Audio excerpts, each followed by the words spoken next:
students, how are you all? Hope you all are doing very good. Today students, we are going to start our 9th chapter of class 8, which is about light. Okay, let's start the chapter. See, when we enter a dark room, we cannot see anything even though we keep our eyes open. But as soon as we switch on a bulb or a tube light, every object in the room becomes visible to us. Why? The bulb or the tube light gives out an invisible energy called light. Okay, student जैसे आप किसी एक dark room में enter करते हैं, अंधेरा है जहाँ, वहाँ पे आपको कोई भी ऑब्जेक्ट नहीं दिखने का, ठीक है, लेकिन जैसे ही आपने एक लाइट स्विच को ऑन किया एंड उस कमरे में जैसे ही लाइट आई, आपको वहाँ पे सारे ऑब्जेक्ट्स विजिबल हो जाते हैं. अब ऐसा क्यों? बिकॉज जैसे आप स्विच ऑन करते हैं, एक इनविजिबल एनर्जी है जो किसी बल्ब या ट्यूब लाइट के थ्रू एमिट हो रही है, जिसको आप लाइट एनर्जी कहते हैं. ओके, ये जैसे ही ये लाइट उन ऑब्जेक्ट्स के ऊपर फॉल करती है जो उस रूम के अंदर हैं, वो क्या करते हैं, ऑब्जेक्ट्स उस लाइट को रिफ्लेक्ट बैक करते हैं अपने सरफेस से. एंड ये रिफ्लेक्टेड लाइट जब हमारी आईज के अंदर एंटर करती है, हमारी आईज इनको सेंस करके मैसेज को ब्रेन तक भेजती है. ब्रेन इन मैसेज को कन्वर्ट करके उन ऑब्जेक्ट्स की इमेजेस बनाता है and thus we can see the things around us only in the presence of light. तो लाइट क्या है? एक फॉर्म ऑफ एनर्जी जो कि हमें सेंस ऑफ विजन प्रोवाइड करती है या प्रोड्यूस करती है. Now reflection of light. So the only way जिसके थ्रू आप अपने फेसेस को देख सकते हैं एट अ मिरर. अगर मिरर नहीं होगा तो आपको एक शाइनी मटला सरफेस का यूज करना पड़ेगा. ओके, सो इस तरीके से आप क्या अपना जो ग्लिम्प्स है वो एक काम सरफेस ऑफ वाटर पे भी ले सकते हैं. तो जब एक लाइट किसी ऑब्जेक्ट पे फॉल करती है तो क्या क्या वहाँ पे चीज़ें होती है उस लाइट की वजह से, ठीक है.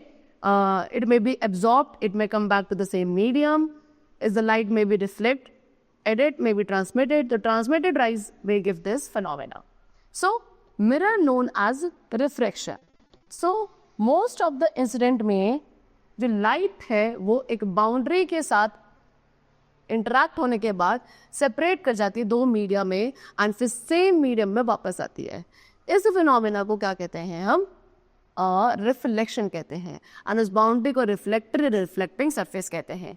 यानी कि किसी भी एक लाइट सोर्स से लाइट रेज निकलने के बाद जब वो किसी एक सरफेस पर स्ट्राइक करती हैं एंड स्ट्राइक करने के बाद वहाँ से वापस आ जाती है सेम मीडियम के अंदर, इस फिनोमिना को रिफ्लेक्शन कहा जाता है. जो वो रिफ्लेक्टिंग सरफेस होता है उसको आप रिफ्लेक्टिंग सरफेस कहेंगे जिस सरफेस पे वो लाइट रे स्ट्राइक हुई है, एंड वो जिस बाउंड्री से वापस आ जाती है उस बाउंड्री को रिफ्लेक्टर कहा जाता है. यानी कि bouncing back of light after striking the surface in the same medium is called reflection. अब रिफ्लेक्शन दो टाइप्स का होता है, रेगुलर एंड डिफ्यूज और irregular reflection. Regular and irregular reflection. अब लाइट जो है स्टूडेंट्स वो सभी सरफेसेस पे क्या कर सकती है? रिफ्लेक्ट कर सकती है. लेकिन हम सभी सरफेसेस पे इमेजेस नहीं देख सकते. हम इमेजेस को सिर्फ उन्हीं ऑब्जेक्ट्स की देख सकते हैं जो काफ़ी हाईली पॉलिश सरफेस पे बनती है, सच एज मिरर.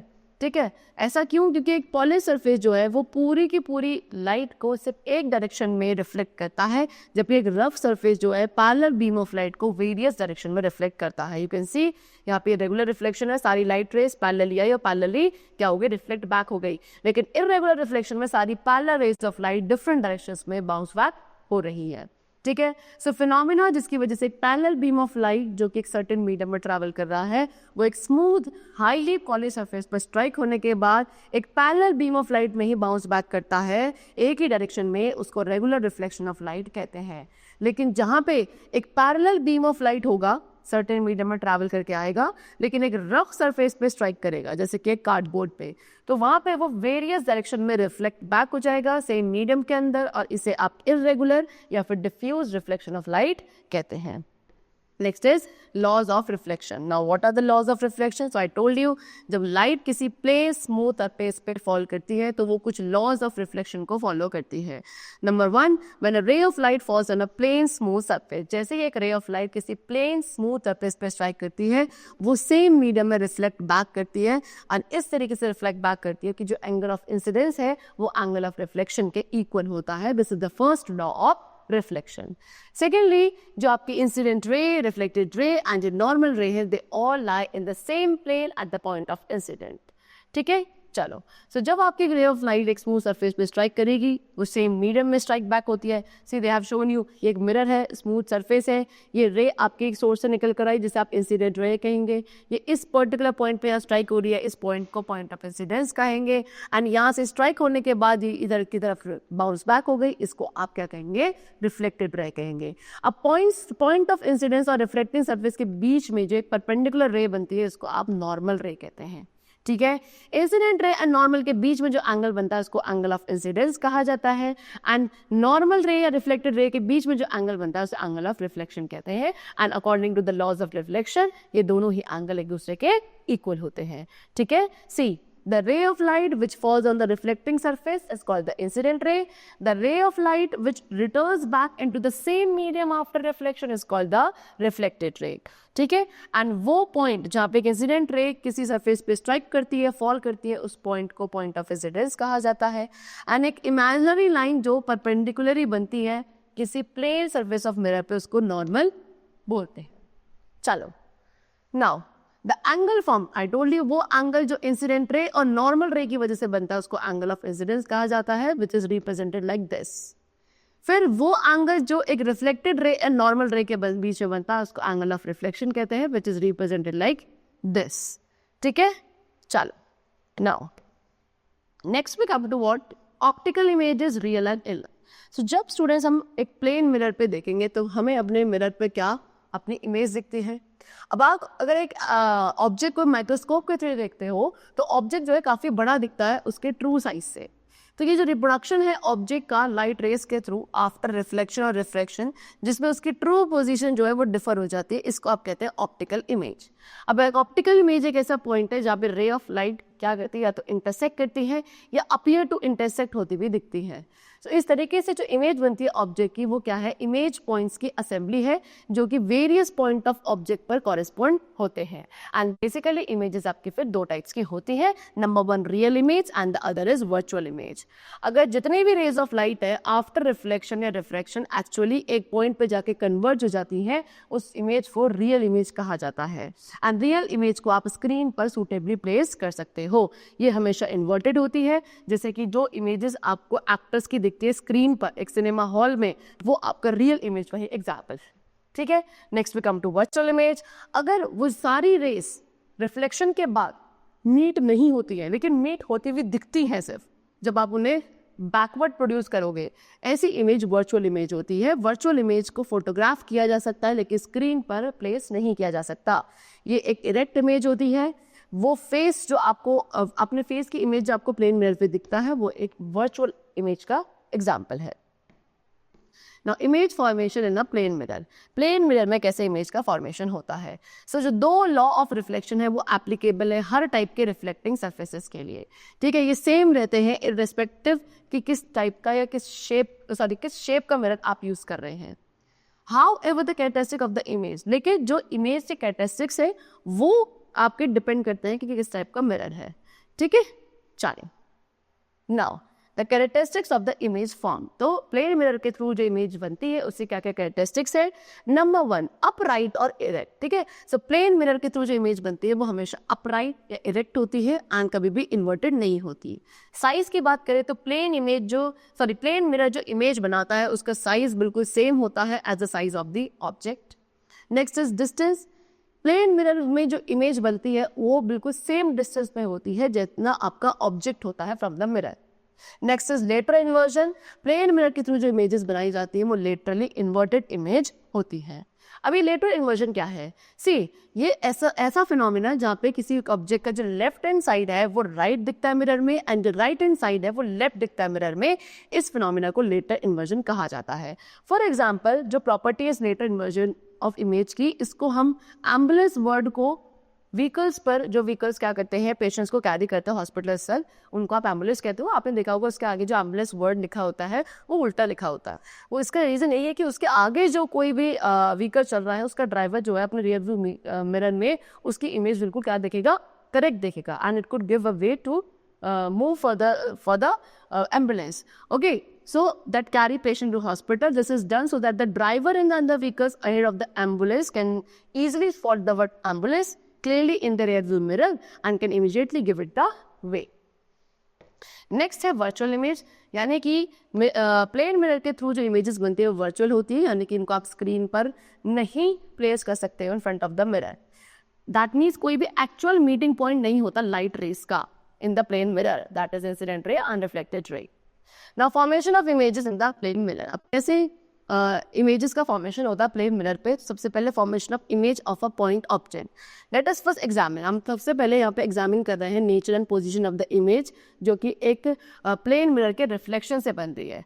अब यहाँ पे आपने क्या लिखा है, एम डैश लिया है जो कि आपके रिफ्लेक्टिंग सरफेस को रिप्रेजेंट कर रहा है प्लेन मिरर के, एंड ओ वो पॉइंट है जो वहाँ पे आपके एक ऑब्जेक्ट प्लेस्ड है इन फ्रंट ऑफ इट। ठीक है, चलो अब ओ एन आपका इंसिडेंट रे है मिरर पर, ठीक है, ओ एन आपके इंसिडेंट रे आई मिरर पे, एंड किस पॉइंट पे, एन पॉइंट पे। फिर let it be reflected ray, फिर एन आर जो है वो रिफ्लेक्टेड रे है, फिर एन एन आपका नॉर्मल है at the point of incidence. So angle O N N आपका एंगल ऑफ इंसिडेंस हुआ, and angle N dash N R angle of reflection है। फिर एक और रे है ओ सी जो कि नॉर्मली फॉल हो रही है मिरर पे, उसके बाद को अगर आप रिट्रेस करते हो रिफ्लेक्शन पर अलॉन्ग सी ओ, ये रिफ्लेक्टेड रे जो है सी ओ एंड एन आर, ये आपकी डाइवर्जेंट रे होंगी। अब आप इन दोनों रेस को क्या करेंगे, बैकवर्ड्स यानी कि पीछे की तरफ एक्सटेंड करेंगे बिहाइंड द मिरर, एंड वो वहाँ जाके आई पॉइंट पे इंटरसेक्ट कर रही है। देयरफॉर दैट मीन्स व्हाट, आई आपका वर्चुअल इमेज है पॉइंट ओ का। ठीक है, अब आप ओ आई को ज्वाइन कर दें एंड मेजर करेंगे ओ सी एंड सी आई को, तो आप क्या देखेंगे, दोनों इक्वल है। दैट मीन्स व्हाट, ये जो लाइन ज्वाइन कर रही है ऑब्जेक्ट्स एंड इमेज को, ये परपेंडिकुलर होंगी to the plane mirror, and जो इमेज होगी वो एज फार होगी बिहाइंड द मिरर जितना ऑब्जेक्ट उसके फ्रंट में है। Now formation of image of an extended object, extended object की इमेजेस का फॉर्मेशन कैसे होता है। एक एक्सटेंडेड ऑब्जेक्ट यानी कि एक बिगर ऑब्जेक्ट को आप कंसिडर करते हो जो कि वो बहुत सारे पॉइंट ऑब्जेक्ट से मिलकर बना है। सो दैट जो एक्सटेंडेड ऑब्जेक्ट की इमेज है वो कलेक्शन है इमेज पॉइंट जो कि उस वेरियस पॉइंट ऑफ ऑब्जेक्ट के कॉरेस्पॉन्ड होते हैं। इस इमेज का भी सेम साइज होता है जितना आपका ऑब्जेक्ट का होता है। Where do you think this image is on the mirror और बिहाइंड द मिरर। ओके, चलो नेक्स्ट इज मल्टीपल इमेजेस। अब क्या होता है जब इमेज जो है वो आपके दो मिरर्स का यूज करके बनाई जाती है। सो जब दो प्लेन मिरर्स को आप साइड बाय साइड प्लेस करोगे, सो दैट जो दोनों मिरर्स है वो एक एंगल बनाएंगे एक दूसरे पर, वहाँ पे आपके बहुत सारी इमेजेस फॉर्म होती है मिरर में। ये होता है क्यों, क्योंकि वहाँ पे मल्टीपल रिफ्लेक्शन होता है। ठीक है, सो जो नंबर ऑफ इमेजेस बनेंगे वो डिपेंड करेगा कि कितना एंगल बन रहा है दोनों मिरर्स के बीच में, एंड हर बार जो चेंजेस ईच टाइम आएंगे जितनी बार आप एंगल चेंज कर देंगे। ठीक है, तो नंबर ऑफ इमेजेस किस पर डिपेंड करेंगी, 360 upon angle between the mirrors which are placed close to each other. Now applications of multiple reflection, क्या क्या एप्लीकेशंस है मल्टीपल रिफ्लेक्शन की। नंबर 1 है कैलाइडोस्कोप। आपने कैलाइडोस्कोप से कभी खेला होगा, आपने क्या देखा होगा, आपको ब्यूटीफुल और कलरफुल पैटर्न्स उसके थ्रू बनते हुए दिखते हैं। कैलाइडोस्कोप एक इलस्ट्रेटिव एग्जाम्पल है मल्टीपल रिफ्लेक्शन का फ्रॉम प्लेन मिरर्स, जो आप एक फिक्स एंगल पे एक दूसरे के क्लोज बिल्कुल रखते हैं। Next is periscope. पेरिस्कोप भी एग्जाम्पल है मल्टीपल रिफ्लेक्शन का, जो कि आपका काफ़ी प्रैक्टिकल यूटिलिटी में है। ये एक रेक्टेंगुलर ट्यूब है जिसको बेंड किया जाता है दो बार, कितने एंगल पर, 90 डिग्री के एंगल पे दोनों ही एंड पर। फिर इसमें दो प्लेन मिरर को फिट किया जाता है 45 डिग्री के एंगल पर। फिर इसके थ्रू आप सबमरीन से किसी भी ऑब्जेक्ट को डिफरेंट हाइट पर from that of the viewer detect कर सकते हैं। जो रे ऑफ लाइट ट्रैवल करेंगी ऑब्जेक्ट से वो आपको दिखेंगी पहले मिरर पे फॉल होती हुई, from where they are reflected, and फिर उसको सेकंड मिरर पे भेजा जाता है। फिर जो रिफ्लेक्टेड लाइट आती है सेकंड मिरर से, उसको रिसीव किया जाता है by the eyes of the observer, जिसकी वजह से फिर वो ऑब्जेक्ट को देख पाता है। नेक्स्ट है सनलाइट, वाइट और कलर। सनलाइट जो है स्टूडेंट्स वो 7 डिफरेंट कलर्स की बनी होती है, that is violet, indigo, blue, green, yellow, orange and red, जिसको कंबाइंडली विब्योर कहते हैं। ऑर्डिनरली जो है हमें ये कलर्स इंडिविजुअली नहीं दिखते हैं, लेकिन एक प्लेन ग्लास के थ्रू जो कलर्स हैं उनको सेपरेटली नहीं देखा जा सकता। ठीक है, लेकिन अगर आप इसी को एक प्रिज्म के थ्रू देखेंगे तो आपको 7 ब्यूटीफुल कलर्स दिखते हैं। Now what does a prism do to light. अब ये प्रिज्म करता क्या है इस लाइट के साथ कि हमें ये 7 डिफरेंट कलर्स दिखते हैं। सो 7 कलर जो व्हाइट लाइट के हैं वो अप्रॉक्सीमेटली सेम स्पीड पर ट्रैवल करते हैं एयर में। जबकि बाकी मटेरियल्स में ये डिफरेंट स्पीड पर ट्रैवल करते हैं। सो जब वाइट लाइट या सनलाइट किसी प्रिज्म के थ्रू ट्रैवल करती है एक सर्टेन एंगल ऑफ इंसिडेंस पे, इसके पाथ को स्टॉप कर दिया जाता है वाइट स्क्रीन के थ्रू, जहाँ पे आपको एक रेंज ऑफ कलर, जिसको आप स्पेक्ट्रम कहेंगे, वो आपको स्क्रीन पर दिखता है। यानी कि जैसे एक लाइट किसी प्रिज्म के थ्रू पास होती है, ये बेंड हो जाती है, लेकिन सभी कलर जो हैं वो सेम एक्सटेंट पर बेंड नहीं होते हैं। वॉयलेट कलर सबसे ज़्यादा बेंड होता है एंड रेड कलर सबसे लीस्ट बेंड होता है। डिफरेंट कलर्स रेस फिर आपको प्रिज्म से बाहर होते आते हुए दिखती है along their own path. Okay, so इस तरीके से जो स्पेक्ट्रम है वो बैंड ऑफ कलर्स को दिखाता है, जो कि रेड लाइट से शुरू होगा टॉप पे, फिर orange, yellow and so on to violet at the bottom. So जो ये स्प्लिटिंग होती है वाइट लाइट या सनलाइट की, उसके अपने 7 कॉन्स्टिट्यूएंट कलर्स में इसको डिस्पर्जन ऑफ लाइट कहा जाता है। एयर जो है उसके पास सनलाइट को स्प्लिट करने की प्रॉपर्टी नहीं है उसके कॉन्स्टिट्यूएंट कलर्स में, इसलिए सनलाइट जो है वो आपको कभी भी कलर्ड नहीं दिखती है। ओके, इस तरीके से ये सनलाइट है, प्रिज्म के थ्रू पास होने के बाद आपको इसको पूरा स्पेक्ट्रम जो है डिस्पर्स लाइट का दिखने को मिलता है। Now dispersion of light and the rainbow. अब लाइट का डिस्पर्जन एंड रेनबो का फॉर्मेशन कैसे होता है, तो रेनबो एक सबसे परफेक्ट एग्जांपल है लाइट के डिस्पर्जन का। अब लेकिन रेनबो बनता कैसे है, सी जैसे ही रेन शॉवर होता है उसके बाद कुछ वाटर ड्रॉपलेट्स है जो हमारे एयर में सस्पेंड हो जाती हैं। अब जैसे ही ये सनलाइट इस वाटर ड्रॉपलेट्स के थ्रू पास होती है, यहाँ पे water droplets as a prism work करती हैं एंड सनलाइट को, जो कि व्हाइट लाइट है, उसको स्प्लिट कर देती है इनटू 7 कलर्स। फिर water droplets they have given you, they act as a small prism. So जो रेनबो है वो सबसे ब्यूटीफुल नेचर फिनोमिना है जो कि आपको स्काई में अपीयर होता है जब रेन एंड सनशाइन दोनों एक साथ ही होते हैं। सो कंडीशंस क्या है रेनबो के फॉर्मेशन के लिए? नंबर 1, जो सन एंड जो रेन है वो एक दूसरे के ऑपोजिट होने चाहिए। सन आपका लो होना चाहिए इन द स्काई एंड जो ऑब्जर्वर है उसकी जो बैक है वो सन के टुवर्ड्स होनी चाहिए, तभी वो रेनबो को देख पाएगा। Next is human eye. So eyes जो है वो हमारी वर्क करती हैं from the moment we open them up to the moment we close them to go to sleep, right. चलो, अब आईज क्या करती है? लॉट ऑफ इंफॉर्मेशन जो वर्ल्ड के अराउंड है उसको कैरी करती हैं। ये पिक्टोरियल इंफॉर्मेशन हमारे ब्रेन के पास भेजती है सो दैट हमारा ब्रेन उसे प्रोसेस करके हमें इन्फॉर्म कर सके कि what is going on in our surrounding. अगर अब आप अपनी आईज को मिरर पे देखेंगे तो आपको एक वाइट पार्ट दिखता है आई बॉल का, जिसे आप स्क्लेरा कहते हैं। ओके, उसके बाद एक टफ आउटर कवरिंग होती है आई की, ये स्क्लेरा वाला part he, and you will see thin pink thread. फिर उसके अंदर आपको बहुत पतली पतली सी पिंक थ्रेड दिखेंगी, ट्यूब जैसी, जिनको आप ब्लड वेसल्स कहते हैं। एंड बेसिकली जो ब्लड है वो इन्हीं ट्यूब्स के थ्रू स्क्लेरा तक ट्रांसपोर्ट किया जाता है। Next is cornea. कॉर्निया भी हमारे आई का पार्ट है। ये एक ट्रांसपेरेंट कोटिंग है जो कि हमारे आई के कलर्ड पार्ट को कवर करता है एंड कॉर्निया जो है यही हमारे आईज के अंदर लाइट को एंटर करने के लिए अलाउ करता है। Next is iris, just behind the cornea. Cornea के जस्ट बिहाइंड आइरस वाला पार्ट होता है, ये हमारी आई का कलर्ड पार्ट है।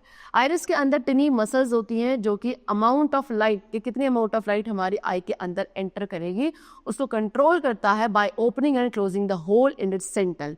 ओके, इसके सेंटर में एक होल होता है आइरस के, उसके अंदर कितनी अमाउंट ऑफ लाइट को एंटर करना है तो उसकी ओपनिंग एंड क्लोजिंग को कंट्रोल किया जाता है बाय द आइरिस। अभी जो होल होता है इसके सेंटर में, उसको क्या कहते हैं? प्यूपिल कहते हैं। ओके, सो प्यूपिल क्या है? ब्लैक सर्कल जो हमारी आइरिस के बिल्कुल सेंटर में होता है एंड इसके क्या करता है? लाइट को हमारी आई के अंदर अलाउ करता है। जब हमारी आई सडनली बहुत ब्राइट लाइट में एक्सपोज हो जाती हैं तो हमारी आईज में एक स्लाइट पेन होता है, इसलिए हम अपनी आईज को क्लोज कर लेते हैं। अब ऐसा क्यों होता है? क्योंकि हमारी जो प्यूपिल है वो डायलेट हो जाता है एंड वाइड हो जाता है डिम लाइट में, एंड जैसे हमारी लाइट हमारी आईज को एक्सपोज किया जाएगा ब्राइट लाइट में, सो प्यूपिल अपने आप को कॉन्ट्रैक्ट करता है सो दैट जो आईज हैं वो प्रोटेक्टेड रहे from getting damage due to bright light. Okay, इसलिए हमारी आईज में थोड़ा सा पेन होता है बिकॉज मसल्स को थोड़ा सा एक्स्ट्रा एफर्ट डालना पड़ता है प्यूपिल के साइज को नैरो करने के लिए उस टाइम पे। ठीक है, नाइट टाइम पे प्यूपिल जो है वो काफ़ी लार्ज हो जाता है क्योंकि उसमें काफ़ी ज़्यादा अमाउंट ऑफ लाइट को हमें एंटर करना पड़ता है to see the objects more clearly. Okay, now next is what? Crystalline lens. So जैसे ही आपकी लाइट प्यूपिल में एंटर करती है वो आपके लेंस तक जाती है। लेंस कहाँ प्लेस होता है? लेंस हमारे आइरिस के पीछे होता है जो कि क्लियर क्रिस्टलाइन लेंस होता है। इस लेंस का फंक्शन है लाइट रेस को फोकस करना हमारी आई बॉल के बैक पर, जिसको आप कहते हैं रेटिना। लाइट जो है इसी पावरफुल लेंस के थ्रू पास होती है जिससे इमेजेस जो है वो स्क्रीन पर फोकस करी जा सकती हैं। स्क्रीन क्या है हमारी आई की? रेटिना। सो नाउ रेटिना हमारी इनर मोस्ट डेलिकेट मेम्ब्रेन है जो कि हमारे आई के बैक पार्ट पर प्रेजेंट होता है। इसमें बहुत सारे मिलियंस ऑफ सेल्स होते हैं जिनको रॉड्स एंड कोन्स कहते हैं, एंड ये दोनों ही सेल्स जो है लाइट के लिए काफ़ी सेंसिटिव होते हैं। कोन्स जो है वो कलर्स के लिए सेंसिटिव होते हैं एंड रॉड्स हमारे लाइट की इंटेंसिटी के लिए सेंसिटिव होते हैं। रॉड्स अलाउ करते हैं हमें डिम लाइट में देखने के लिए एंड कोन्स अलाउ करते हैं कलर्स को देखने के लिए एंड एक ब्राइटेस्ट लाइट में बेटरली वर्क करने के लिए। रेटिना क्या करता है, रेटिना सारी लाइट जो आई ने रिसीव करी है उसको रिसीव कर क्या करता है, चेंज करता है नर्व सिग्नल्स में, सो दैट ब्रेन उन सिग्नल्स को समझ सके कि what actually the I is seeing. Next is optic nerve. Optic nerve क्या है, बंडल है मिलियंस ऑफ नर्व्स का जो कि सारी इंफॉर्मेशन को गैदर करता है आई से एंड ब्रेन तक लेके जाता है इलेक्ट्रिक सिग्नल्स की फॉर्म में, सो दैट उस ऑप्टिकल मैसेज को क्या किया जाए, प्रोसेस किया जाए। ब्रेन क्या करेगा, पूरे वर्ल्ड को हमें राइट साइड अप देखने में हेल्प करता है, बिकॉज जो हम देखते हैं वो अपसाइड डाउन होता है, ब्रेन उसकी करेक्ट इमेज पोजीशन के अकॉर्डिंग बनाता है। Next is ciliary muscles. Eye lens जो है वहाँ हमारे आई में सस्पेंडेड होते हैं क्या, बहुत सारे फाइबर्स की हेल्प से। अब ये फाइबर्स हमारे एक मसल के साथ अटैच होते हैं जिसे सीलियरी मसल्स कहते हैं। सीलियरी मसल्स हमारे आई लेंस की शेप को चेंज करते हैं। ये लेंस क्या कहते हैं, अपनी शेप को चेंज कर लेता है इनसाइड आर आईज, हमारे आईज के अंदर। ईच टाइम जितनी बार भी आप एक फार फेस ऑब्जेक्ट को या क्लोज ऑब्जेक्ट को देखोगे उतनी बार हमारे सीलियरी मसल्स लेंस की शेप को चेंज करते हैं। जब आप ऐसे ऑब्जेक्ट्स को देखते हो जो आपके बहुत क्लोज है तब लेंस आपके काफ़ी थिक हो जाते हैं, सो दैट करेक्ट एक इमेज को रेटिना पे फोकस किया जा सके। एंड जब आप फार अवे ऑब्जेक्ट्स को देखते हो तब लेंस आपके काफ़ी थिन हो जाते हैं to see the object clearly. Next पे कम टू ब्लाइंड स्पॉट। अब सबसे लीस्ट सेंसिटिव पॉइंट जिसको आप ब्लाइंड स्पॉट कहते हैं, जो ऑप्टिक नर्व्स है वो क्या करती है, सभी सिग्नल्स को रिसीव करती हैं जो हमारे आई ने क्रिएट किए हैं एंड उनको ब्रेन तक ट्रांसपोर्ट करती है प्रोसेसिंग के लिए। लेकिन इस पॉइंट पर क्या कोई भी रॉड एंड कोन्स नहीं होते हैं जहाँ पे ऑप्टिक नर्व्स हमारे आई बॉल के अंदर एंटर करते हैं to go to the brain. So अगर कोई भी इमेज इस पार्ट पर, आई के इस पार्ट पे, रेटिना के इस पार्ट पे बनती है तो वहाँ पे कोई सिग्नल क्या है ब्रेन तक सेंड नहीं किया जाता, यानी कि वहाँ पे कोई भी इमेज फॉर्मेशन नहीं होता इस स्पॉट पर। एंड क्योंकि ऑब्जेक्ट जो है यहाँ पे नहीं देखा जा सकता इसीलिए इसको blind spot of the eye कहा जाता है। The reason we do not know of the blind spot at every moment is simply because the brain is constantly computing to fill the missing information with extrapolation from the surrounding retinal information. Okay, the next topic which we come to care of eyes. अब हमारी eyes students क्या है, बहुत delicate organs है हमारी body का, है ना, इसीलिए we should take proper care of our eyes, right. जैसे कि हमें डिम या बहुत ज़्यादा ब्राइट लाइट में ना तो रीड करना चाहिए ना वर्क करना चाहिए। इनसफिशिएंट लाइट क्या है, आई स्ट्रेन कॉज कर सकती है, हेडेक हो सकता है। एंड बहुत ज़्यादा ब्राइट लाइट है जैसे कि एक पावरफुल लैम्प या लेज़र की, उससे हमारा रेटिना इंजर हो सकता है। ठीक है, हमें सन या किसी पावरफुल लाइट की तरफ नहीं देखना चाहिए या वेल्डिंग मशीन की तरफ भी नहीं देखना चाहिए directly. Never rub your eyes, आपको अपनी आइज को कभी भी रब नहीं करना चाहिए। अगर आपकी आइज में गलती से कुछ चला जाता है, पहले आपको क्या करना है, उसके लिए अपनी आइज को वॉश करना है क्लीन वाटर के साथ। अगर फिर भी कोई इंप्रूवमेंट नहीं है तो then you should consult a doctor. Okay, आपको अपनी आइज को फ्रीक्वेंटली क्लीन वाटर के साथ वॉश करते रहना चाहिए। डू नॉट रीड, ट्रैवल करते वक्त आपको रीड नहीं करना चाहिए बिकॉज इससे आई स्ट्रेन कॉज हो सकता है। हमेशा एक नॉर्मल डिस्टेंस पर ही आपको कोई भी चीज़ रीड करनी चाहिए for the proper visual. Okay, do not read by bringing the book. Brick को, जो बुक होती है उसको बहुत ज़्यादा क्लोज ला के आपको पढ़ना नहीं चाहिए अपने आईज के, या फिर उससे बहुत ज़्यादा दूर रख के भी नहीं पढ़ना चाहिए। ठीक है, टेक फ्रीक्वेंट ब्रेक्स। जब भी आप कंप्यूटर पे वर्क कर रहे हो तो वर्क करते वक्त आपको क्या थोड़ा बहुत ब्रेक्स बीच में लेते रहना चाहिए। चलो, next is persistent of vision. So अब जो इंप्रेशन होता है हमारे इमेज का वो इमीडिएटली वेनिश नहीं होता फ्रॉम द रेटिना, ये वहाँ पे परसिस्ट करता है 1/16 सेकेंड के लिए। एंड इस फिनोमेना को कहते हैं परसिस्टेंट ऑफ विजन एंड इस टाइम को बोला जाता है टाइम ऑफ परसिस्टेंट। यानी कि जो किसी एक मूविंग ऑब्जेक्ट की इमेजेस है जो हमारे आई पे फ्लैश होती है उसका जो रेट है काफ़ी फास्टर रेट होता है देन 16 इमेजेस पर सेकेंड। तो हमारी आई इसको परसीव करती है इस ऑब्जेक्ट को एज मूविंग। जैसे कि मूवीज जो आप देखते हो एक्चुअली ये क्या है, ये सेपरेट पिक्चर्स के नंबर्स हैं जिन्हें एक प्रॉपर सीक्वेंस में अरेंज किया जाता है एंड ये हमारी आईज के अक्रॉस मूव करते हैं यूजुअली कितने रेट पे, 24 पिक्चर्स पर सेकेंड के रेट पर। इसीलिए आपको एक मूविंग पिक्चर दिखती है। ठीक है, next is power of accommodation. एक ह्यूमन आई की एबिलिटी कि वो जितने भी ऑब्जेक्ट्स हैं उनको शार्पली देख सके एंड जिनको आप वेरियस डिस्टेंसेस पे रखते हो इन फ्रंट ऑफ द आई अपने सेल्फ एडजस्टिंग लेंसेज के थ्रू, उसे पावर ऑफ अकोमोडेशन कहा जाता है। एक ऐसा पर्सन जिसका नॉर्मल विजन है, वो उसकी आई जो है क्लियरली ऑब्जेक्ट्स को देख सकते हैं इन्फिनिटी तक, ठीक है। इसको कहेंगे far point of our eye. That means हमारी आई का जो फार पॉइंट है वो इन्फिनिटी है, ठीक है। एज ए नियरेस्ट पॉइंट जहाँ तक एक नॉर्मल ह्यूमन आई फोकस कर सकती है ऑब्जेक्ट्स पर क्लियरली, वो आपका 25 सेंटीमीटर का होता है। दैट मीन्स जो हमारी आई का नियर पॉइंट होता है एक नॉर्मल एडल्ट आई का, that is 25 centimetre. So near point क्या है? नियर पॉइंट किसी भी आई का वो पॉइंट है जो कि नियरेस्ट टू द आई होता है, जहाँ पे एक ऑब्जेक्ट जो है वो प्लेस किया गया है एंड उसकी एक शार्प इमेज हमारे रेटिना पे प्रोड्यूस होती है।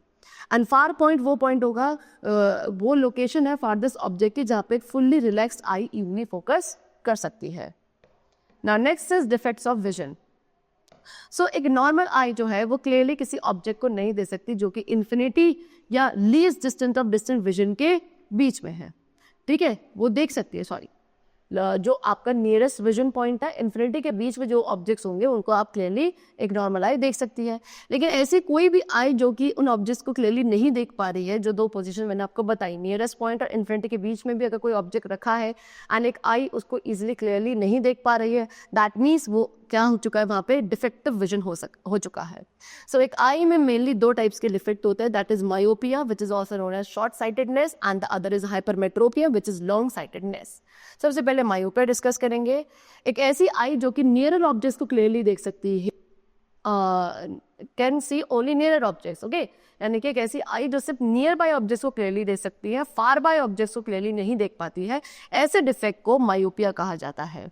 मायोपिक आई जो है नियर बाय ऑब्जेक्ट्स को क्लियरली देखेगी लेकिन डिस्टेंस ऑब्जेक्ट्स को डिस्टिंक्टली नहीं देख पाएगी। एंड वो पॉइंट जिसके बाद एक ऑब्जेक्ट क्लियरली नहीं दिखता है उसको आप फार पॉइंट कहते हैं।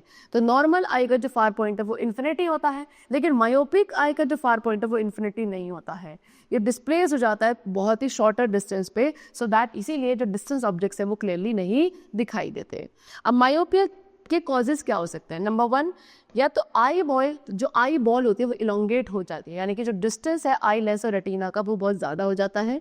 एंड जब डिस्टेंस जो है वो focal length of the lens से ज़्यादा होता है तो जो आई लेंस है वो एक शार्प इमेज किसी डिस्टेंट ऑब्जेक्ट की रेटिना पर नहीं बनाते हैं बल्कि उससे आगे बना देते हैं, ठीक है।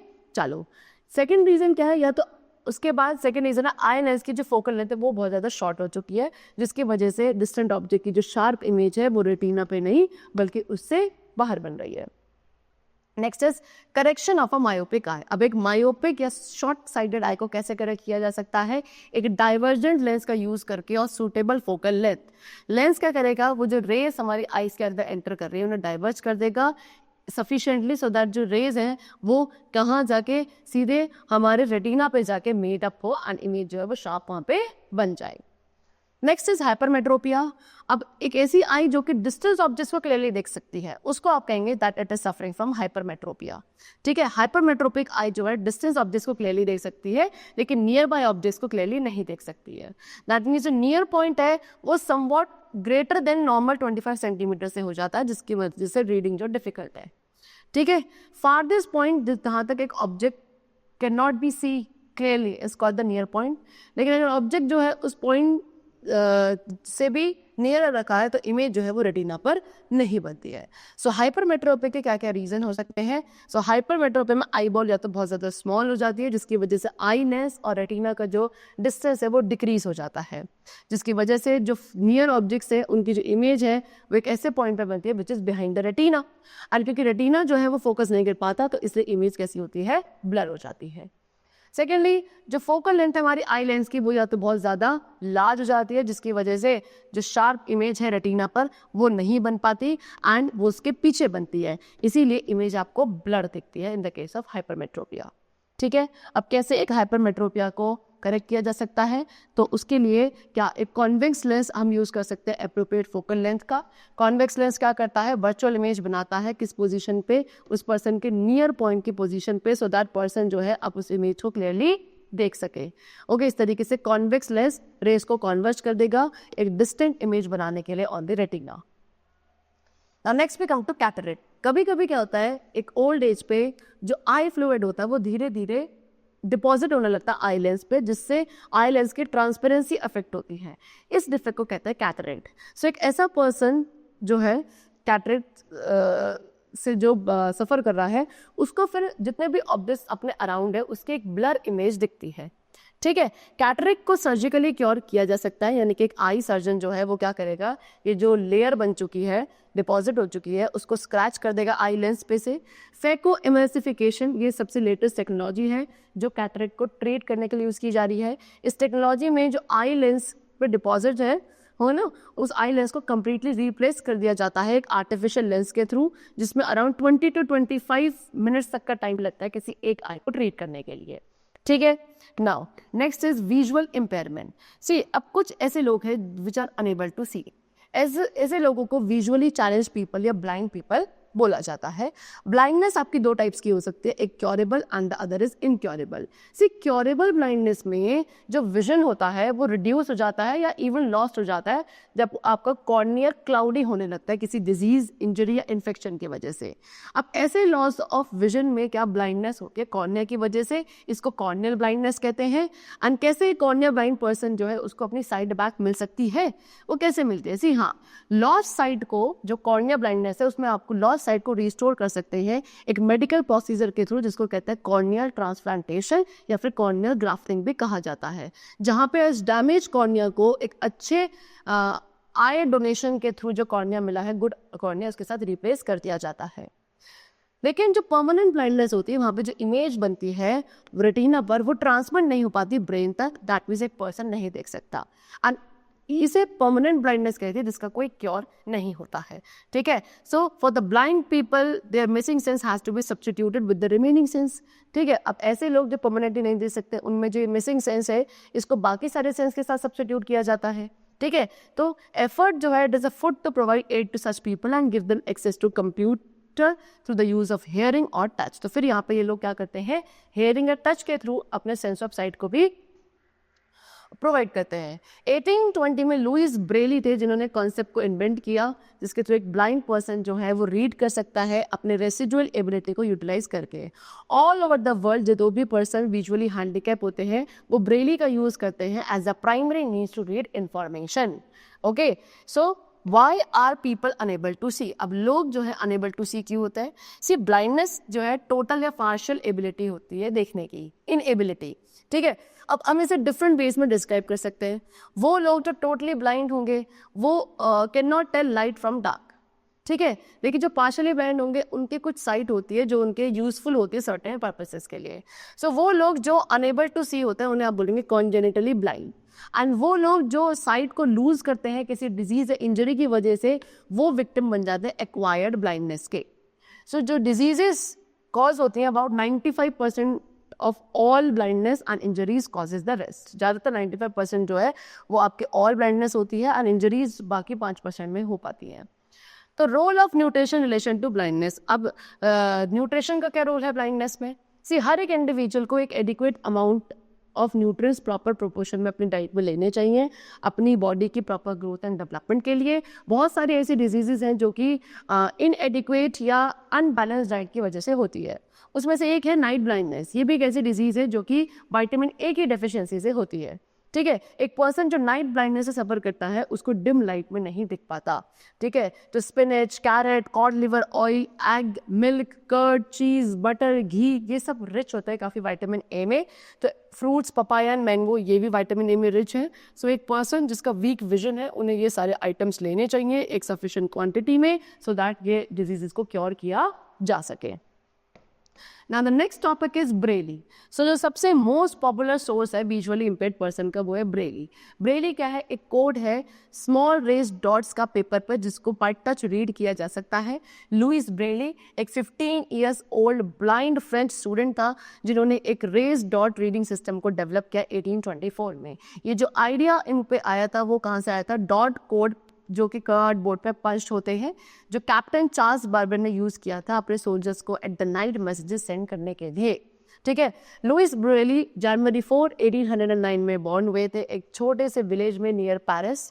ठीक है, ये एक ब्लाइंड फ्रेंचमैन थे जिन्होंने ब्रेली सिस्टम को इन्वेंट किया था, जिसमें क्या एक ब्लाइंड पर्सन के लिए प्रिंटिंग एंड राइटिंग हो सकती है। ओके, सो एक एक्सीडेंट जो है at the age of 3 followed by a serious infection left blind him. एक एक्सीडेंट हुआ था जब वो 3 साल के थे, जिसमें उनको एक सीरियस इन्फेक्शन हो गया जिसकी वजह से वो ब्लाइंड हो गए। फिर उनके बाद उन्होंने क्या एक royal institution for blind youth enter किया था when he was 10 years age. ठीक है, ब्रेली एक अच्छे स्टूडेंट थे, स्पेशली साइंस एंड म्यूजिक के। वो इंस्टीट्यूट पे एज अ टीचर भी रहे, वहाँ पे उन्होंने अपना सिस्टम डेवलप किया रीडिंग का, एंड उसमें उन्होंने यूटिलाइज किया रेज डॉट्स को on the paper for letters. फिर 1829 में ब्रेली ने एक डॉट सिस्टम पब्लिश किया जो कि आपका सेल ऑफ 6 डॉट्स पे बेस्ड था। 63 possible arrangement of the dot में से ब्रेली ने एक अल्फाबेट डिवाइस किया, punctuation mark, numerals and notation for music. Braille's code को ऑफिशियली एक्सेप्ट नहीं किया गया था पहले, लेकिन उसके बाद काफ़ी सारी यूनिवर्सल एक्सेप्टेंस इन्हें मिली ऑलमोस्ट हर एक लैंग्वेजेस के लिए for mathematics, science and computer notation. Blind people जो है ब्रेली को रीड कर सकते हैं, अपने फिंगर्स को उन डॉट्स पर क्या करके रन कर सके। ठीक है, वो ब्रेली को लिख भी सकते हैं C6 की मशीन पर, जिसको ब्रेली राइटर कहा जाता है, एंड उसके साथ वो स्टाइलस का यूज कर सकते हैं जिस पर एक स्मॉल मेटल या प्लास्टिक का स्लेट होगा। ब्रेली बुक्स को प्रेस किया जाता है मेटल प्लेट से, एंड जो कैरेक्टर्स हैं उनको स्टैम्प किया जाता है दोनों ही साइड पर पेपर के एक मेथड के थ्रू जिसको कहते हैं इंटर पॉइंटिंग। तो डॉट्स जो है पेज के एक साइड पे वो इंटरफेयर नहीं होते हैं दूसरी साइड पर। अर्ली 1960s पे पब्लिशर्स ने जो क्या कंप्यूटर्स का यूज़ करना भी शुरू कर दिया सो दैट ब्रेली बुक्स ज़्यादा से ज़्यादा पब्लिश हो। ठीक है, जो टेक्स्ट थे उनको कंप्यूटर पर टाइप किया जाने लगा, जो ऑटोमेटिकली किसमें ब्रेली में ट्रांसलेट हो जाते थे। कंप्यूटर फिर क्या करते थे, रेस ब्रेली फिगर्स को ट्रांसफ़र करते थे पेपर पे या किसी मेटल प्लेट पे सो दैट उसको प्रेस करके यूज़ किया जा सके। एंड एक अनदर मेथड जो था वैक्यूम ब्रेली का फॉर्मर का, वो भी क्या करता था, in hand transcript Braille pages को डुप्लीकेट करता था प्लास्टिक शीट पर, जिसको वॉल्यूम्स के थ्रू बाउंड किया जाता था। ठीक है, चलो सो इस तरीके से ब्रेली का इन्वेंशन हुआ for the blind people so that they could easily right and read. Okay, chalo. So the chapter is completed. I hope it was very clear to you. Let's meet very soon and then take care and thanks to all.